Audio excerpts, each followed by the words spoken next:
Well, hello there and welcome back to 3R Guitars and this early Les Paul gold top build. We do in the you can see in the background here the inlays, the crown inlays. We've just finished doing this one here. I mean it doesn't actually take too long. The biggest bonus, I would definitely advocate getting a template like this. Like, for example, this one was from Bartlett Guitars for the vintage, V for vintage. And, you know, it makes actually marking out, I showed you yesterday how I mark out, can you see that? No. This is the sheet I use, which is celluloid nitrate, and you know, I put that on top and I like scratch with a scalpel through there and then go over with my dirty fingers, and you can see it, and then linish them on my linisher to shape, and it doesn't take that long. So I'm just going to be putting in the last one now. I thought I'd wind this up. So here's these get rather fiddly, these smaller ones, but you can see here, you know, when you sand them down, you can do a test fit in here. You can do a test fit in one of these and you can see that pretty bleeding accurate there, but it's not difficult to do on the linisher, you know, just a little touch and stuff, and because you scribe it with a scalpel, you write round the right line of it, sort of thing. And then I usually have to end up tickling these with a chisel in some place, and then they'll pop in. So basically I'm a super glue man with it, sort of thing.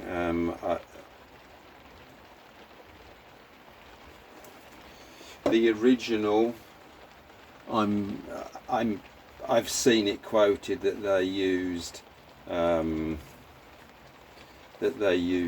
acetone as the glue, which just basically melts the plastic and you know, melts the plastic and makes it stick. And also there was that question, I've seen it quoted that the undersides of these routs were basically cut at the curve of the fretboard.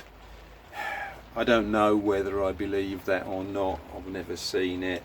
I mean, I just, you know, Gibson could have, workers at Gibson could have cut these after the fretboard was radiused. I don't know, I wouldn't like to say. I mean, if they did as well with like small routers do it or something, like it's going to be fairly, it's going to be fairly near flat, but it's going to be very variable, sort of thing. So they could have been, they might not have been. Now, so here's the two of them done now, and I've got pretty good fits for the thing, but there are like gaps in places, and that's why I saved the filings. And I would advise filling the gaps. I mean, I can see a gap there. I would advise filling the gaps before you sand these to a curve at all, because once you start sanding this stuff, it gets into all the cavities and things like that, and you have a struggle to get it out before you can put the sawdust in. So I would put the sawdust in first and then do the lot, you know, just fill the cavity with super glue, and then or rub. What I do is I get the dust, you know, rub it in, sort of thing, and then puts a line of super glue over it, sort of thing, and then that, you know, that sticks it, and that makes it look quite realistic with the original pictures I've shown you. So I'll get doing that now, and that will be that job ticked off. Hi there. Well, it looks all a bit messy, but I've been round these now with wood dust and super glue. The unfortunate thing is that the super glue I've got is a very sticky, thick one, and you could really do with a really runny stuff sort of thing. But so we'll see how successful it's going to be. I think it will probably absorb into the you know, into the sawdust sort of thing. So I think we'll be all right. But yeah. So what I'll do now is go in and have a cup of coffee and let that set thoroughly, and then we can sand it down so the fretboards will be ready for cutting the extra boring job of cutting the fretboard. I really like this light coloured Brazilian rosewood. I love it. I know I've said it before. One of the disadvantages of obviously making two guitars at the time is you know, these bits that have got to be handmade sort of thing, rather than with a jig and a router or whatever, and this is what really makes it hard work making two guitars at once, when you've got to fit all these. You've got to double that up. That is literally double the time. But you know, like I say, when I was doing more of the routing and stuff like that, you know, you may as well make two than one, you know, because it's just the same time. You get the thing set up, and the actual cutting operation or routing operation takes literally like minutes. So it doesn't take long. But you know, I'm dreading like cutting the fret slots in these now, because it's going to take me, you know, an hour or so to do one and another hour or so to do the other. And believe me, cutting Brazilian rosewood is no easy task. So that'll be a ball ache as well. But we'll cross that bridge when we come to it, as you say. So there we go, rock and roll. I'll be back. Well, hi there. It's a bit of a ball ache, but there's the inlays all sanded back now. Probably got a little bit more sanding to do on that one there, but I want to be very careful not to take anything off the fretboards as such. Just level the inlays down with the fretboard. So yeah, they're all ready for fret slots now, I think. Okay, welcome back to 3R Guitars. Yesterday we finished off the fret markers, the crown inlays, and they're obviously all done now quite nicely. Yeah, so the slight problem we have is that I have this as a fret cutting, you know, it's just basically a toast rack of where your saw goes sort of thing, but it's to the modern spacing, modern Gibson spacing. Let me get the other fretboard and show you.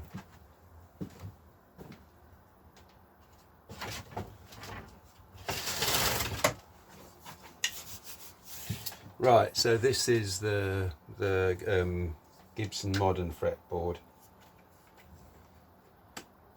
and you can see on that all the frets over the whole length clip in to the slots. It's absolutely perfect. So that's the modern spacing. Now we've got the vintage spacing, and it's a bit more difficult for me to get right, but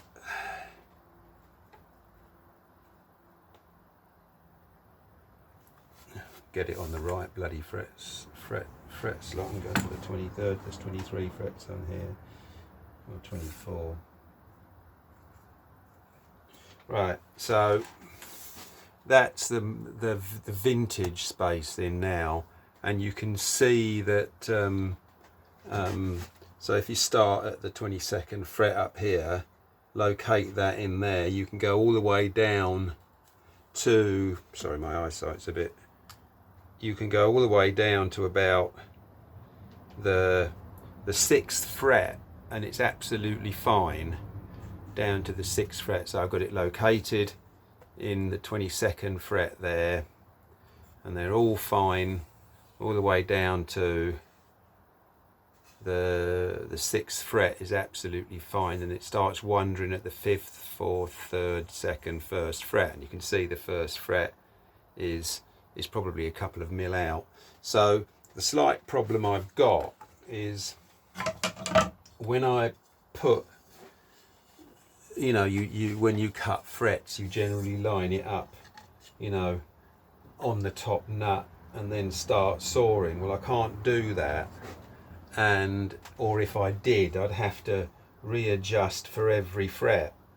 So with this, I really want to start cutting 22nd fret first, so I can have it clamped firmly in the jig and come all the way down to the 6th fret, and then I can jiggle it about a little bit, sort of thing. So that's effectively what I'm going to do now. So this jig gives me a starting point, because I can actually, like, I can mark the, you know, you can see how it's all lined up perfectly with those inlays there, but I can mark the top nut line on there, although I'm not going to push that in there, but I can work out where the 22nd fret is going to be. I mean, if I take the R9 fretboard and put the line up the 22nd fret,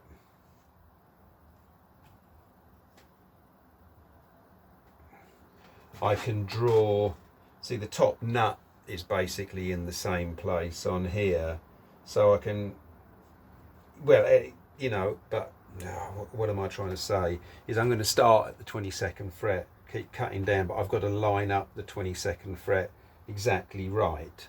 So let me get that done and then get back to you. It's a bit, you're just doing it a bit arse out of face here, because you can't start on fret 1, but yeah, so let me get set on it. Right, here you go. Here's my fretboard set up in the fret slot cutting jig. Now, the way I scribed the top nut line on the end of the fretboard here, and when I clipped the R9 fretboard into the slots up here that I want to cut first off, the top nut line was about 1/2 millimeter in front of the this jig's top nut. And if I slip, the other thing you really must check is that your fretboard is in the middle, you know, is central in the fretboard in this jig, otherwise you'll cut your frets at an angle, which you definitely don't want. This is, you know, this is the joy of starting off with a square fretboard, but all the fretboard blanks I've got are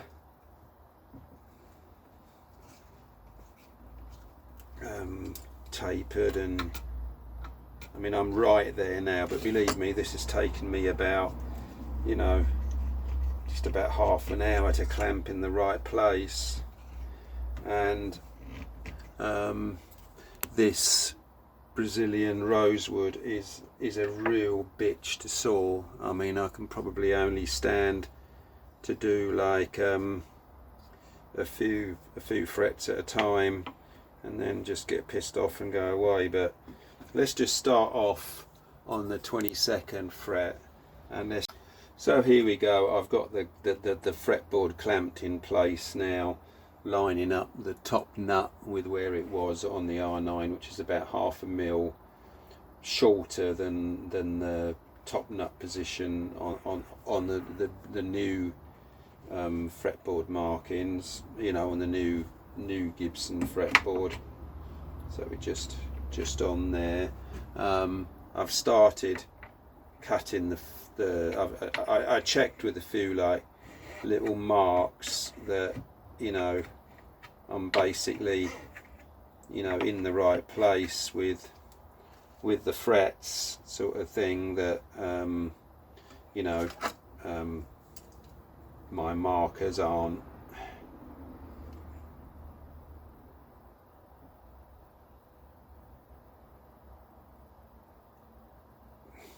yeah, we're all good there, so we can start cutting the slots.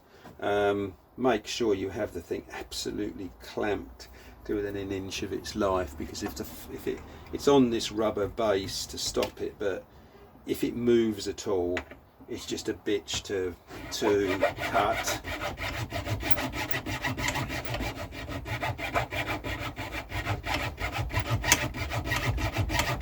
And like I say, this Brazilian rosewood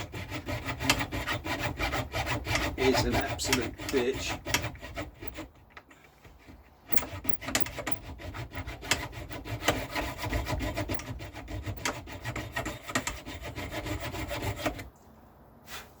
So there's the first fret slot cut, and you can see it's really nice quality cut, because we've got it all clamped down. If it was moving slightly, it would tend to do the ends of the slots would be wider, sort of thing, and whatnot. And the one thing with this Brazilian rosewood, it clogs up, because it's quite an oily wood, it clogs up the saw.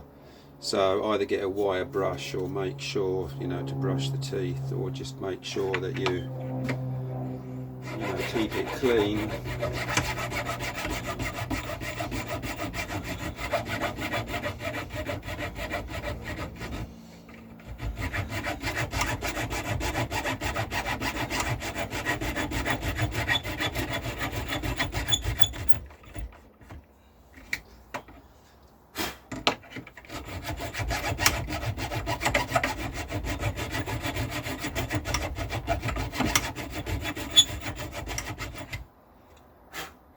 So we're all right with that. Like those slots there, we've got another slot to do at this end. For the last fret, that will be the 22nd.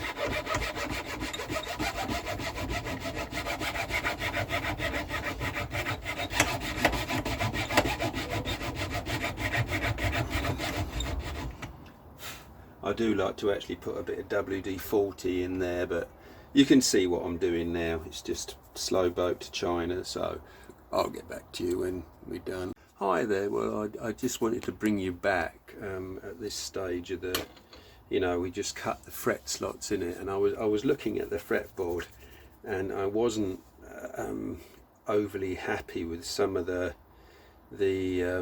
marker crowns.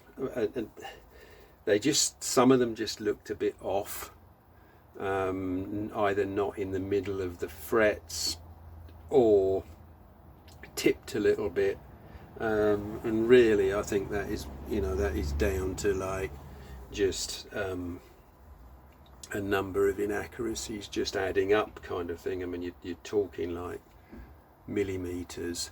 And so what I did, I pulled the marker dots out, the marker crowns out, and kind of just refitted them where they're in the middle of the frets and square. So just so it's an honest build kind of thing, you can see.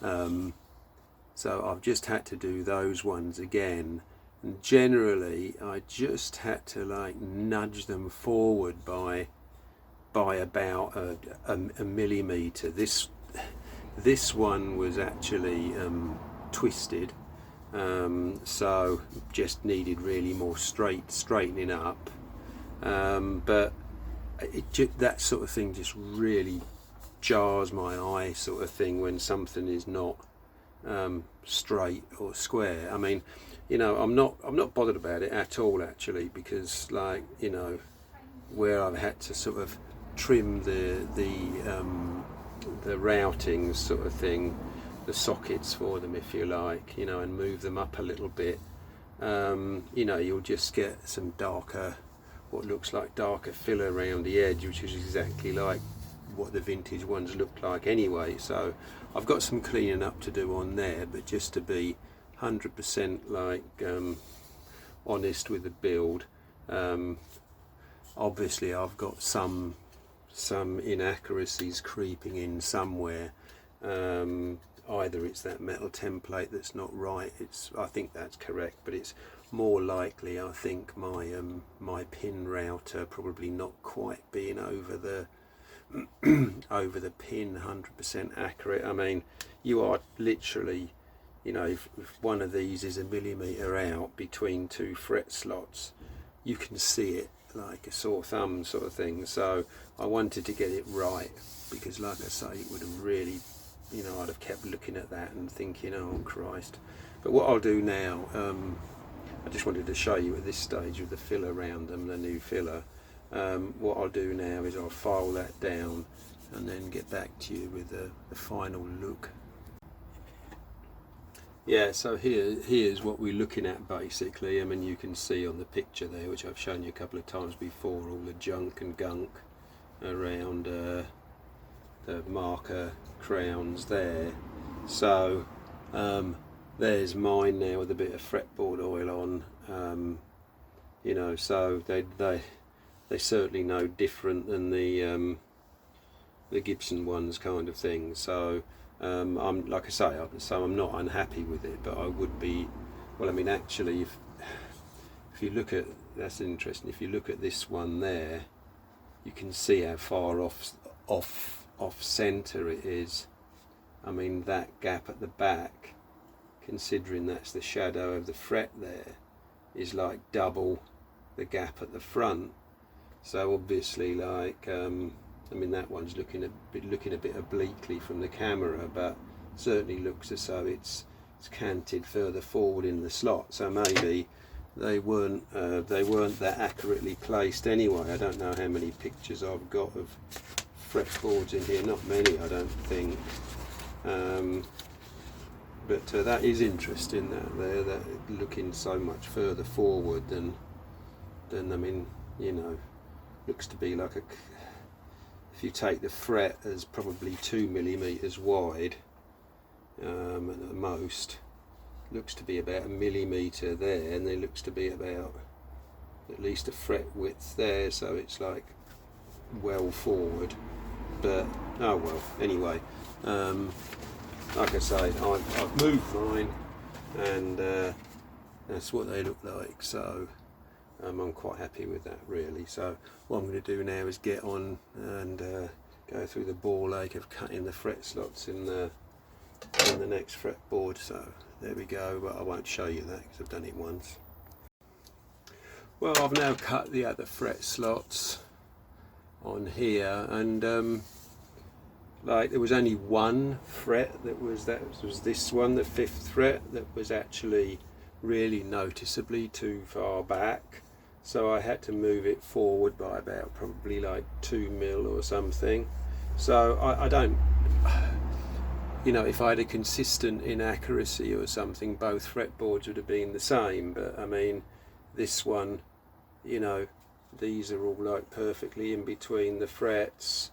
I mean, that one's slightly back, but I mean, it's okay. I mean, it's not ridiculous. That's fine. But this one was, like I say, this one was just a little bit, you know, noticeably too far back, and I can't really put my finger on, you know, where the error would be. I guess, you know, you're talking fractions, and then you're putting parallel lines around them and everything, so your eye is drawn to anything that's a bit skew-if.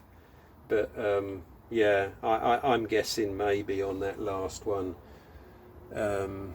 you know, as I was routing the recesses, the tape may have slipped because I did the old double-sided tape thing, so the tape could have slipped, or the router could have moved a little bit or something like that. I mean, it's funny that all the ones down this end were a bit screwy and the ones at that end were fine, so I'm wondering whether while I was doing it, like, the router jumped and moved a little bit or something. But anyway, all sorted out now. So we've got the two fretboards perfect now, and what I'll probably fret them next, do the bit of tidying up. Like I say, this is just oil, just to demonstrate, you know, the filling sort of thing hides a multitude of sins. But yeah, so there we go. I'll give them a final sanding with some smoother sandpaper, and then we'll get the sides are still rough sawn, so I want to get them to the right. I want to get them to exactly the right dimensions, which is this template here. So I can stick this on the back, and then you can route round that, or I mean I can just even plane them, really, they're so close. But yeah, that next, then the one thing I'm really not sure what to do quite on this is whether to do the nibbed end frets as are like new Gibsons, or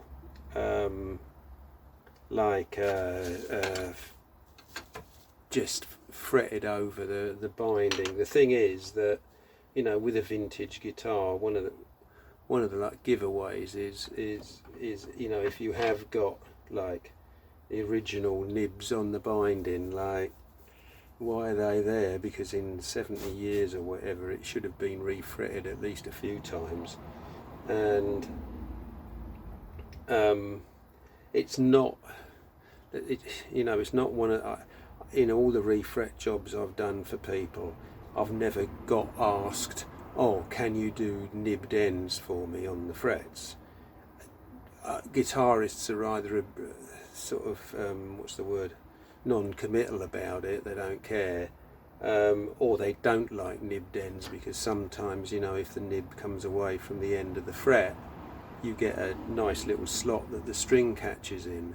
So it's kind of, it's not a favourite thing usually for guitar players, and to be honest, although it sounds difficult to do, it's not. It's quite easy. You know, you just fret this fretboard, run it along a, you know, a flat surface, and sand the edge of the frets nice and square.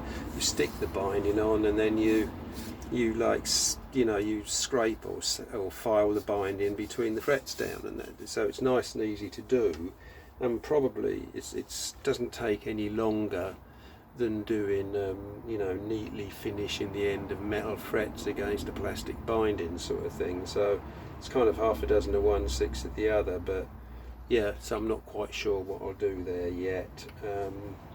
You know, I don't mind doing nibbed end frets, but as a vintage look, it's probably not what a 70-year-old guitar is going to look like. And in addition, you know, players aren't really over keen on nibbed ends, well, you know, non-committal at best. So anyway, I'll get back to you, and when we get, but I'm glad to get that fretting done, because I hate cutting those fret slots. So, well, hi there, and welcome back to 3R Guitars.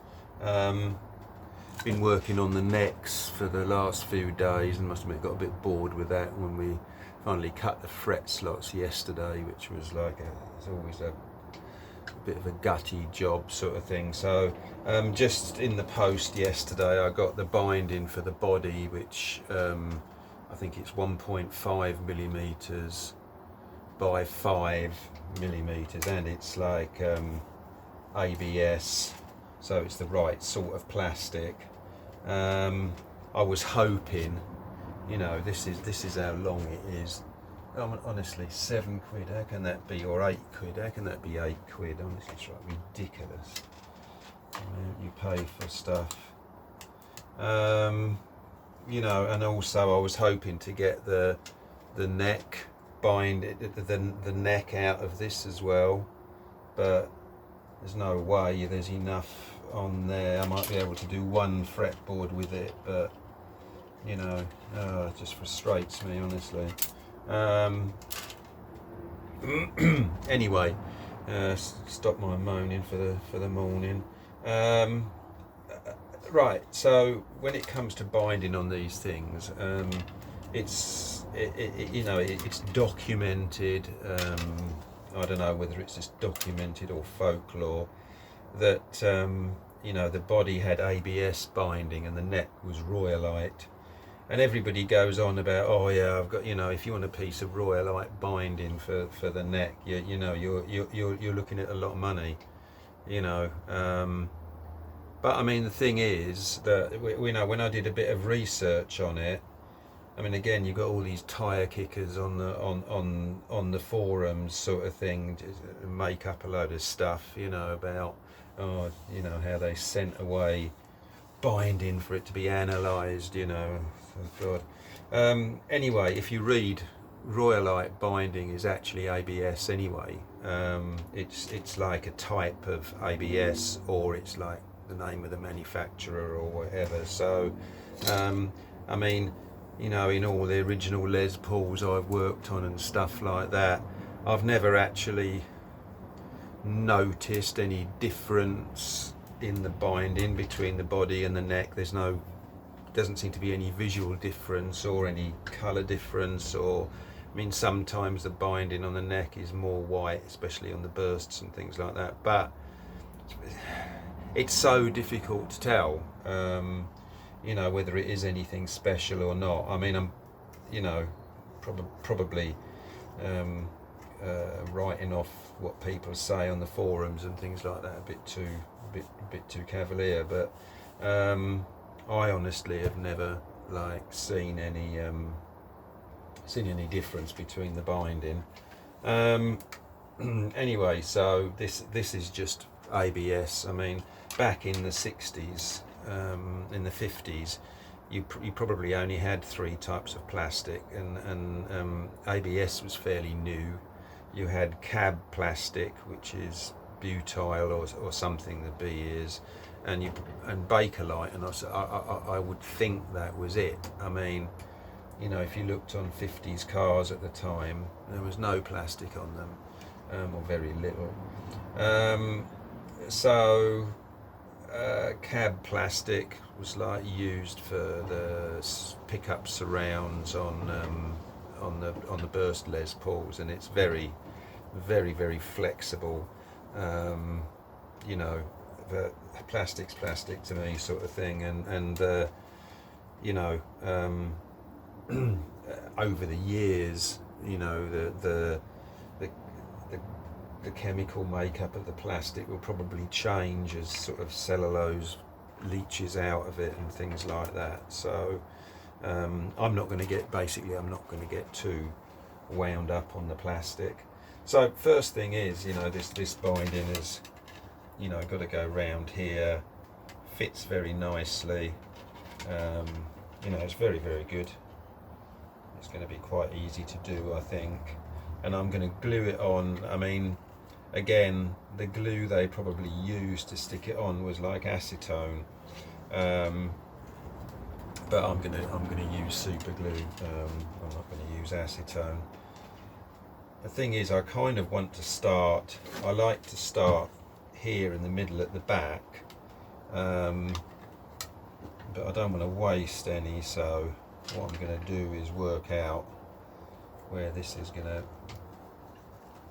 A bit longer there, so I'm going to put a pencil mark just on there, where I can start in the middle at the back, and or basically on the body joint line there, or sort of the centre line there, and then when I go around here, it's going to finish in the neck cavity with about an inch overlap, which is fine. Now, if you're routing, have a look round at your routing and see if there's any bits that are look a bit odd. I can see like there's kind of just running up to this you know, that part of the body, the thin part of the body there. I can see there's like a lump, a slight lump there, and when I actually feel the body, there's a bit of a lump on the body as well. So obviously the router with the bearing followed that lump. I can sand that out quite easily, but before I put the binding on, I just want to take that lump out. Interestingly, we can look at the other body here and see if there's a lump. Yeah, there's the same lump on there. So what it is basically my template has got a fractional lump in it, sort of thing. But I'm just going to take this out.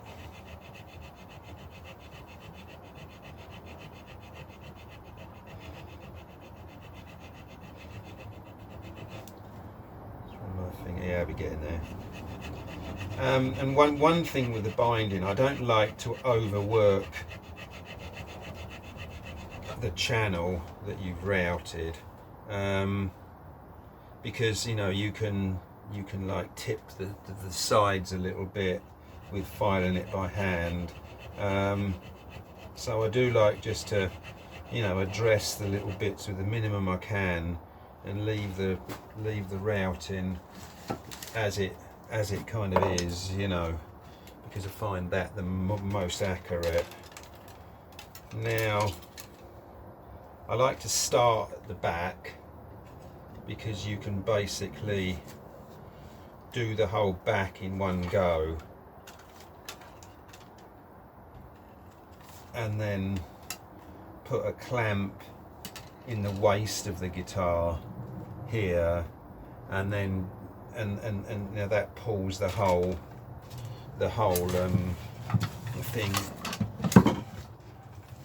together, sort of thing, and so you can do the whole back without.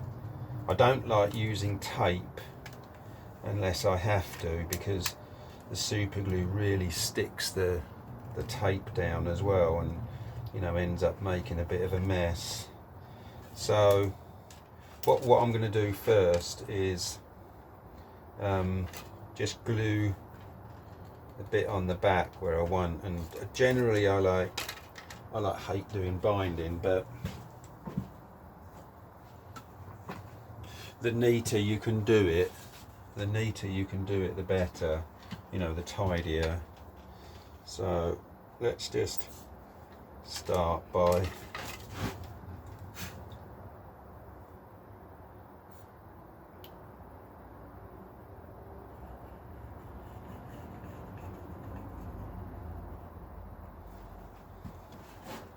if you start getting it all over your fingers, it ends up like being a bit of a disaster.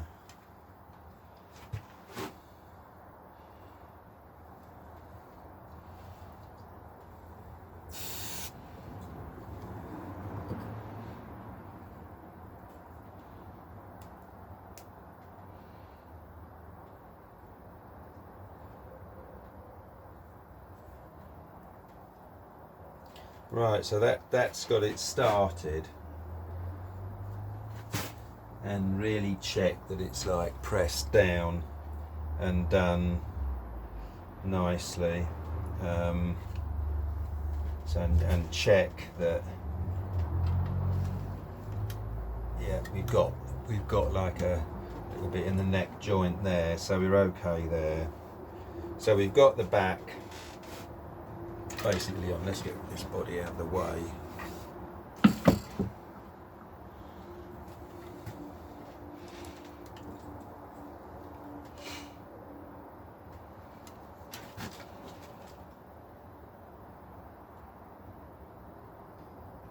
I actually also like using the sticky, the more viscous super glue for this, so it doesn't run all over the body.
Oh.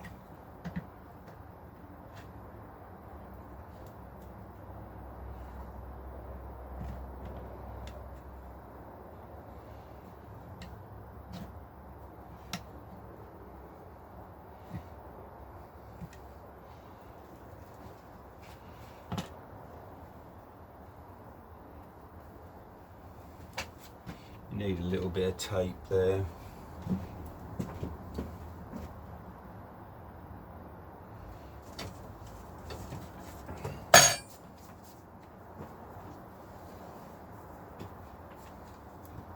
Should have got this ready first really, but I use this like filament packing tape, which is like really good. Don't buy binding tape it's exactly the same as this, and this is about half the price because it's called like a different name. It's like filament packing tape.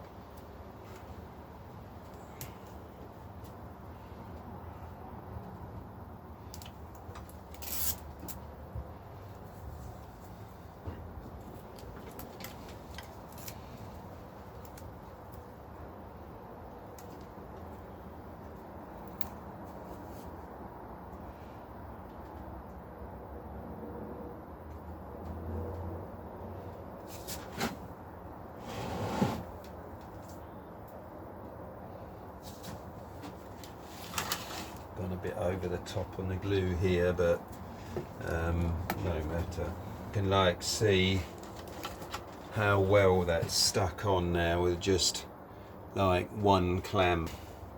I'm just going to spray a bit of the accelerator here, because when we do the other side of the body here, I want to take this clamp off and put this under it as well.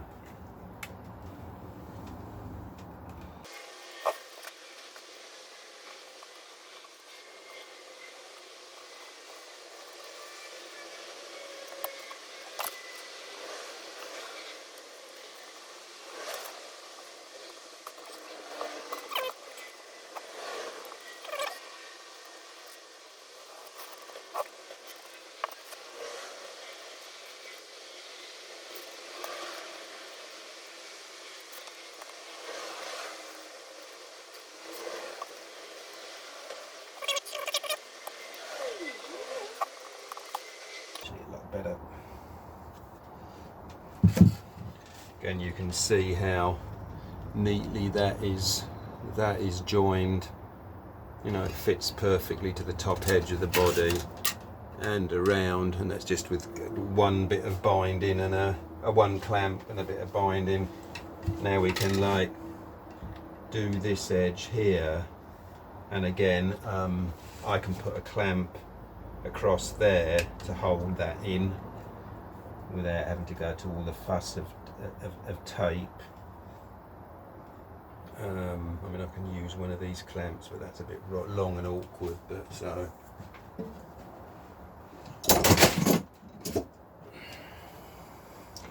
actually I'll use one of these. I can easily put there. I mean, I've done this 100 times before sort of thing, but you know, if you're unsure, do a dry run, and you know, I can see that is really nice. It will just need a little bit of tape there, so we can go sticking this in now.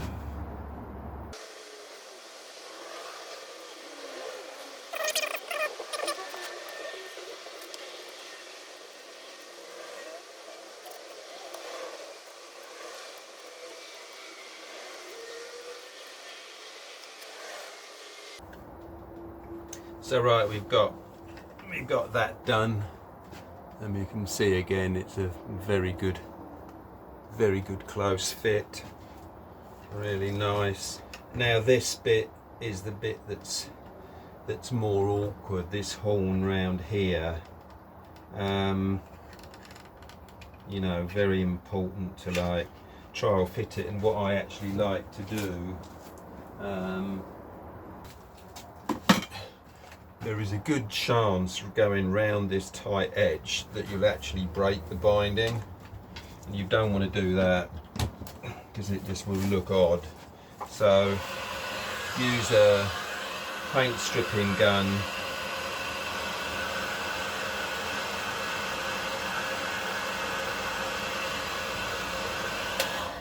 You don't need a lot of heat on it, and just see if you can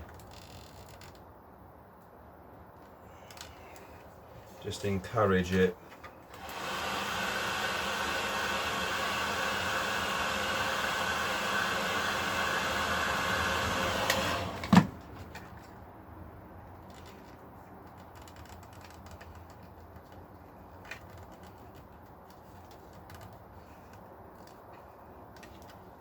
I actually like to bend this as much to a perfect fit, you know, as I can with just heat, because it makes gluing it so easy then.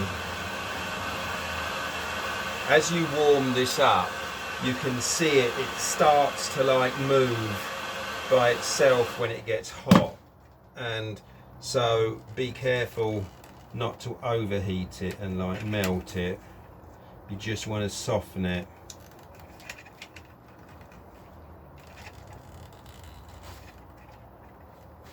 Just want to actually like do this bit here.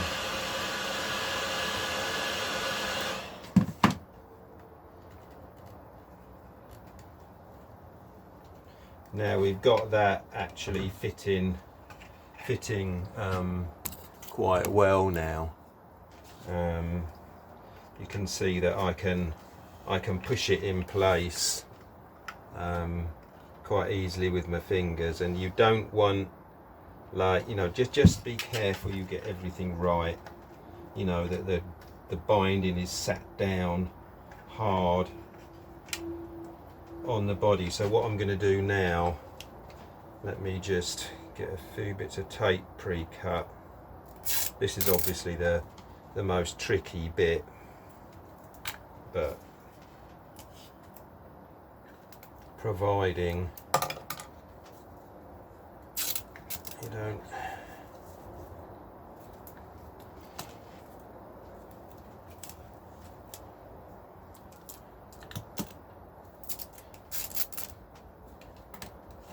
and again, if you know, some binding plastics are far more brittle than this ABS stuff, and they're no good for doing these tight curves.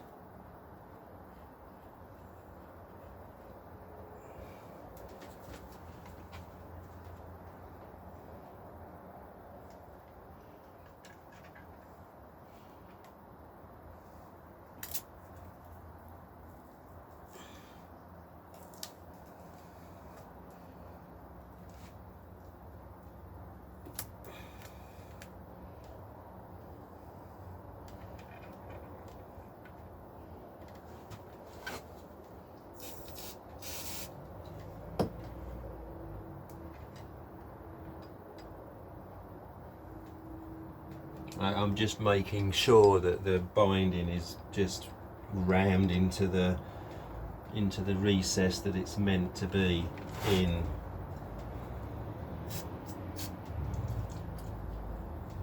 And this stuff is just the accelerator for the super glue.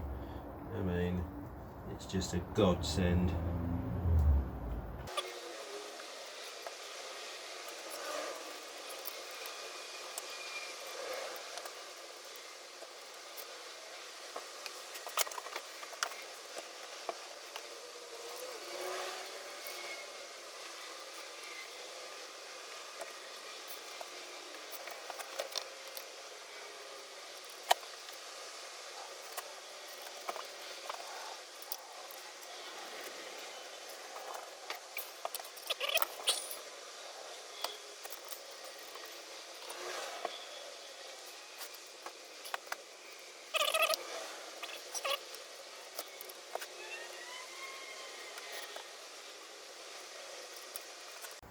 Well, hi there. I think my phone packed up when I was just finishing off this binding, but you can see it's all on now. I mean, I'm not the tidiest person doing it, I've seen people do amazing jobs and look really neat with binding. I mean, but this does need filing down a little bit, as the binding was slightly too thick anyway, and the top needs coming down. So we're all you know, it's not an issue, but it needs a lot of sanding and tidying up. But you know, I took care, as you could see, to get it on really well, and you can see that it's absolutely snug and, you know, perfect fit and everything. And even, you know, round here you've got the lovely Les Paul bit here, where, you know, you can see crescent of the maple underneath there. This is the most awkward bit, obviously, because as well as bending the binding, you know, in the plan view, you're bending it up and down as well, so it's a bit difficult to get right, but you can see how nicely that's come out. So you know, that's basically the you know, the binding on there nice and solid, needing a, you know, a lot of I'll cabinet scrape that down, and it'll be fine if I've got a cabinet scraper somewhere. I'll find one in a little while, and we'll you know, do a bit of scraping on it, and you can see that it'll come up. Oh, this chisel's blunt. Yeah, but it'll come up fine. So that's the binding on there now, and yeah, I'm really pleased with that. And like I say, it's a job that I just don't seem very good at doing, but you know, at least it's on there and come out very well. And there was plenty of glue on there, sort of thing. I mean, I'm not one of these who is what's the word, economical with the glue, because you need all the binding glued on like strong, you know, to scrape it and file it and whatnot. And yeah, so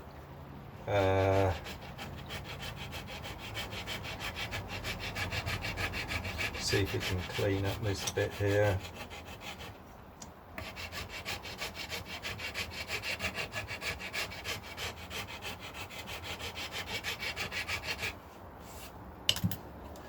You can see just after that little bit, it's gonna come up absolutely fine with minimal work. So let's get on with the other one now and get the binding on that. Much the same again. Like I say, I don't like using too much of this tape, because it's actually very, you know, it really, the super glue really sticks to it, and you end up, you know, when you pull it off, you end up with the filaments being stuck to the body, which are actually quite difficult to get off. The other thing, this glue with the accelerator, I buy this as a kit from Screwfix, and you get this massive bottle and this, and I think it's like, it's about a tenner or something, and can't beat it for value, so that's quite nice. But anyway, we'll get on with the other one.